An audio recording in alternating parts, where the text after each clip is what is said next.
2-3 दिवसापूर्वी तिरुपती बालाजीला एक धक्कादायक गोष्ट घडली। म्हणजे त्या जो काही प्रसाद मिळतो लाडूंचा, त्याच्यामध्ये मांसाचं तेल किंवा या सगळ्या गोष्टी आढळल्या। म्हणजे अत्यंत राग आला मला या सगळ्या गोष्टी ऐकून। म्हणजे कशी धर्माला बाटवण्याचं काम काही अवलादी करतात आणि हे जे सरकार तिथलं ते कोण असेल तिथलं नालायक, सगळ्यात नालायक लोक, सगळ्यात नालायक लोक। म्हणजे यांनी इतका भयंकर पद्धतीने धर्माला भ्रष्ट केलंय आणि इतक्या भयंकर, मी तुम्हाला खोटं नाही सांगत, मी खोटं नाही सांगत। तुम्ही जे बाजारातून काही गोष्टी खाताना अशा लोकांकडून, तुम्ही जे सगळे अँटी हिंदू आहेत आपल्या विरोधातले, ती लोक तुम्हाला येडच बनवतात। मी खोटं नाही सांगत। मग ते कुठल्याही दर्जाचं अन्न तुम्हाला जाणून बुजून कोण चालत थुकतंय, कोण ते मुततंय, कोण काय घाण करतंय, इतका किळसवाणी प्रकार बघून ना अक्षरशः मला तुम्हाला एकच सांगावं वाटेल, चालत चांगल्या ठिकाणी आपल्या हिंदूंकडूनच प्रत्येक गोष्ट घ्या। या साऱ्या अवलादींना एकही कुठला तुमचा रुपया जाता कामा नये।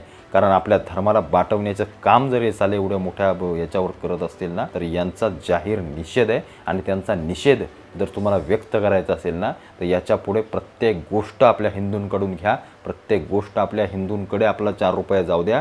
यांच्या अजिबात एकाकडे कुणाला आपला पैसा जाऊ देऊ नका, कारण हे आपल्या धर्माच्या विरोधातच आहेत।